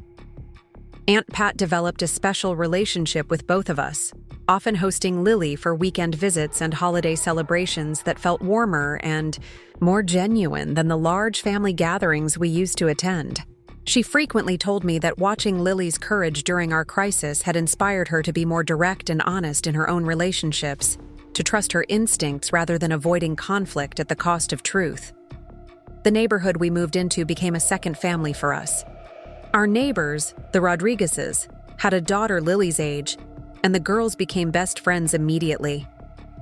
Mrs. Rodriguez, a retired teacher, often helped Lily with homework and school projects, providing the kind of supportive adult relationship that Jessica's manipulation had temporarily threatened. One evening, as I watched Lily playing in our backyard with her new friend Sophia, Mrs. Rodriguez approached me with a thoughtful expression. "Sarah, I hope you don't mind me asking, but Lily told Sophia about what happened with your sister, about how she had to expose fraud to protect your family." She paused, choosing her words carefully. "I'm a mandated reporter, and I've seen a lot of family situations in my career. What your daughter did was extraordinary. She showed investigative skills and emotional intelligence that most adults don't possess." Mrs. Rodriguez continued, "But I'm also concerned about the psychological impact on her. Children who have to protect their parents from adult threats sometimes develop anxiety or trust issues. Have you considered counseling to help her process what she went through?" Her concern was genuinely caring, and it made me realize that I had been so focused on the practical aspects of our recovery that I hadn't fully considered the emotional toll our ordeal might have taken on Lily. My daughter had been incredibly strong throughout the crisis, but she was still a child who had been exposed to adult levels of manipulation, deception, and family conflict. I enrolled Lily in counseling with Dr. Sarah Kim, a child psychologist who specialized in family trauma and resilience. The sessions gave Lily a safe space to process her experiences and develop healthy coping strategies for the future. Dr. Kim was particularly impressed by Lily's emotional maturity and her clear understanding of right and wrong. But she also helped her work through the complicated feelings of grief and loss that came with discovering her aunt's true character. "Lily is remarkably well-adjusted considering what she's been through," Dr. Kim told me after several sessions. "She has a strong moral compass and excellent problem-solving skills, but she's also carrying some sadness about the loss of family, relationships, and the responsibility she felt to protect you. It's important that she understands that what happened wasn't her fault and that she shouldn't have had to take on adult responsibilities." The counseling sessions helped both of us understand that our experience, while traumatic, had also been transformative in positive ways. Lily had discovered her own strength and capability, while I had learned to trust my instincts and fight for what was right. We had both developed resilience and discernment that would serve us well in future challenges. One of the most valuable outcomes of our therapy was learning how to set healthy boundaries in relationships. Dr. Kim helped us recognize the warning signs of manipulation and develop strategies for protecting ourselves from people who might try to exploit our caring nature or family loyalty. These skills were particularly important, given that our experience with Jessica had made us more aware of how common emotional manipulation is in family dynamics. Lily's school counselor, Mr. Thompson, reached out to me several months after our family crisis to discuss Lily's academic and social development. He had noticed positive changes in her confidence and leadership skills, and he wanted to understand what had contributed to her growth. Lily has always been a bright student, but this year she's showing exceptional critical thinking skills and a strong sense of justice, he told me during a parent conference. She's become a natural leader among her peers, and she's particularly good at helping other students resolve conflicts fairly. I'm curious about what experiences might have contributed to this development. I shared an age-appropriate version of our family situation, explaining that Lily had been involved in helping resolve a complex family dispute that required her to gather evidence and stand up for truth. Mr. Thompson was impressed by how the WADCE experience had positively impacted her academic and social development. It's rare to see a child emerge from family conflict with increased confidence and leadership skills, he said. Usually, we see anxiety or behavioral problems. But Lily seems to have gained strength from the experience. She's developed a strong sense of her own agency and capability. This feedback reinforced my belief that our ordeal, despite its difficulties, had ultimately been beneficial for Lily's development. She had learned that children could be heroes in their own families, that evidence and preparation were more powerful than emotional manipulation, and that standing up for truth was always worth the cost. The financial security that came from recovering our inheritance allowed me to make significant changes in our lifestyle and future planning. I was able to reduce my work hours to part-time at the library, giving me more flexibility to be present for Lily's school activities and social development. I also started a substantial college fund for her, ensuring that Jessica's attempt to steal her inheritance wouldn't impact her educational opportunities. But perhaps more importantly, I used some of the settlement money to establish a small foundation focused on helping families dealing with financial fraud and manipulation. Working with a local legal aid organization, we created resources for people who couldn't afford attorneys but needed help documenting and proving family-based fraud cases. Lily was actively involved in developing the foundation's educational materials, using her experience to create guides for children who might witness or experience family manipulation. Her insights about documentation, evidence gathering, and the importance of speaking up were valuable contributions to resources that would help other families in similar situations. The foundation work became a way for us to transform our negative experience into something positive for others. We spoke at community centers and legal aid clinics about the warning signs of family financial fraud and the importance of keeping careful records of important family decisions. Lily often participated in these presentations, sharing her story and encouraging other children to trust their instincts when something felt wrong in their families. One particularly meaningful presentation was at a family law conference where attorneys from across the state gathered to discuss complex custody and inheritance cases. Lily was invited to speak about the child's perspective in family legal disputes, and her presentation received a standing ovation from lawyers who had never considered how children might be able to contribute evidence in family court cases. Adults sometimes forget that children see things too, Lily told the audience of attorneys. We notice when people are lying or being mean, and we can help prove the truth if grown-ups listen to us and take us seriously. My mom's lawyer didn't know about the recordings I made until after I had already gathered all the evidence. Maybe if more lawyers asked children what they noticed, more families could get justice. Her presentation led to several law firms adopting new protocols for interviewing children in family law cases and considering technological evidence that minors might be able to provide. Lily's experience was contributing to systemic changes in how the legal system approached family fraud cases. The media attention that followed our story was both welcome and overwhelming. Local news stations covered the case as an example of family financial fraud, and Lily's role in exposing the deception attracted national interest. We were interviewed by several family law magazines and invited to appear on podcasts focused on family justice issues. But the attention also brought some unwanted scrutiny and criticism. Some people suggested that I had used my daughter inappropriately in a legal dispute, or that Lily's recordings violated privacy rights. These criticisms were particularly painful because they echoed Jessica's attempt to blame Lily for exposing her crimes. Dr. Kim helped us develop strategies for dealing with public criticism while maintaining our focus on the positive outcomes of our experience. She reminded us that people who criticized Lily's actions were often uncomfortable with the idea that children could be capable of such sophisticated moral reasoning and evidence gathering. Some adults prefer to think of children as helpless, victims rather than capable advocates for their own families, Dr. Kim explained.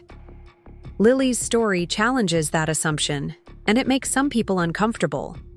But her actions were clearly motivated by love and justice, not manipulation or revenge. The criticism ultimately strengthened our resolve to continue sharing our story and advocating for families dealing with similar situations. We realized that some people would always prefer comfortable lies to uncomfortable truths, but that didn't diminish the value of speaking honestly about family manipulation and financial fraud. Jessica's complete disappearance from our lives was both a relief and a source of ongoing questions. She had moved out of state immediately after the community center confrontation, and none of our mutual relatives had heard from her since. The restraining order remained in effect, and she had made no attempts to contact us through intermediaries or social media. Sometimes I wondered if she felt any guilt or remorse for what she had done, but I learned to redirect those thoughts toward more productive concerns.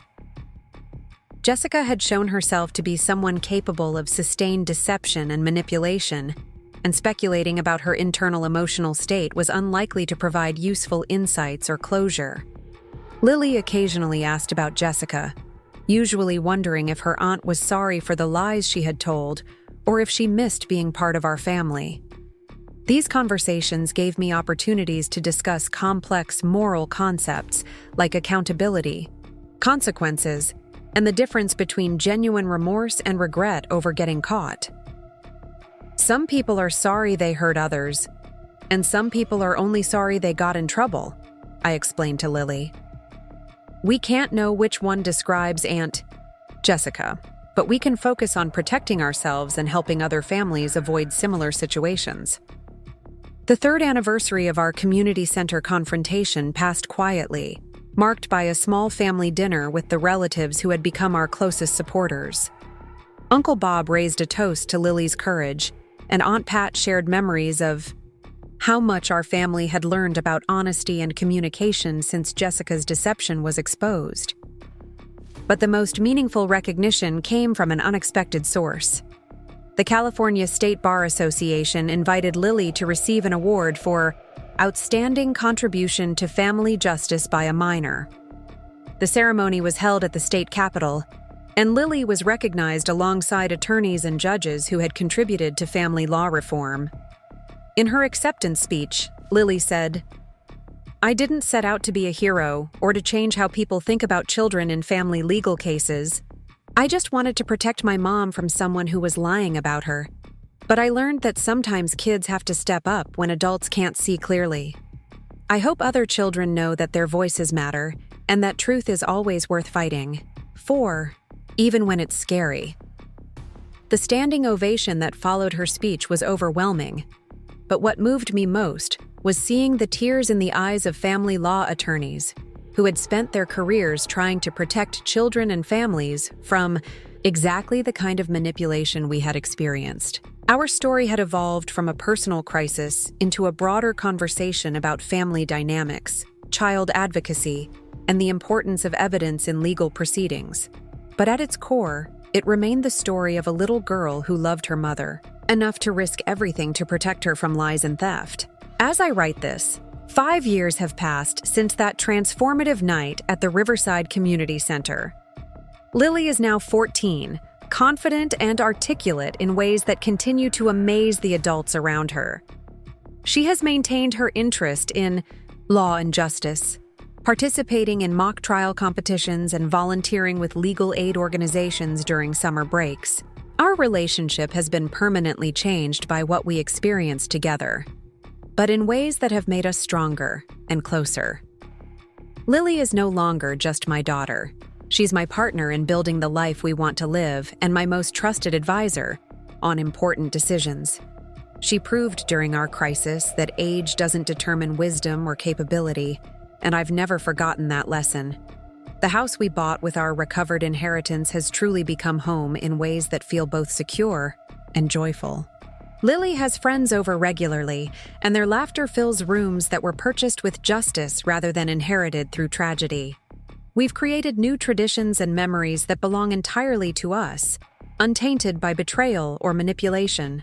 But perhaps most importantly, our experience taught us lessons about resilience, courage, and the power of truth that continue to guide our decisions and relationships. We learned that manipulation can be defeated by preparation and evidence, that children can be heroes in their own families, and that fighting for what's right is always worth the cost, no matter how impossible the odds seem. The foundation we established has grown beyond our original vision, now helping dozens of families each year navigate complex cases of financial fraud and manipulation. Lily continues to be actively involved, and we've started developing educational programs for schools about recognizing and responding to manipulation and abuse. Our extended family relationships have healed and strengthened through our shared experience of recognizing and rejecting deception.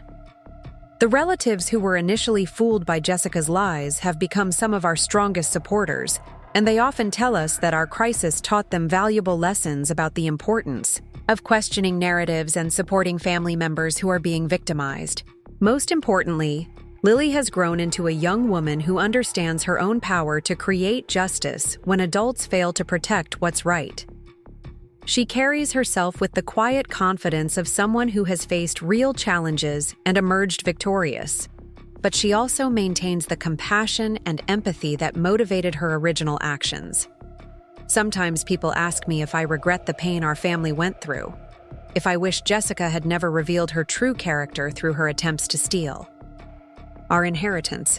But honestly, I'm grateful for the experience, difficult as it was. It taught me who I could really trust, showed me my own strength and my daughter's incredible capability, and ultimately made our small family stronger and more resilient. The truth will always be more powerful than lies, but only if someone is brave enough to document it, present it, and stand behind it when doing so requires everything you have. Lily taught me that courage isn't the absence of fear. It's doing what needs to be done despite the fear. She showed me that love sometimes requires risk, that protecting your family might mean taking actions that feel dangerous or uncomfortable. Our story proves that justice is possible, even when the odds seem impossible, that children can be trusted with adult responsibilities when those responsibilities involve protecting truth and creating fairness. That family relationships built on honesty and mutual respect are stronger than those based on manipulation and control. In a world where gaslighting and manipulation are increasingly common tools of abuse, our experience offers hope that these tactics can be defeated by preparation, courage, and the refusal to accept injustice as inevitable. The smallest voices can carry the most important messages, and sometimes a child with a device and the courage to use it can change everything. Up next, you've got 2 more standout stories right on your screen. If this one hit the mark, you won't want to pass these up. Just click and check them out.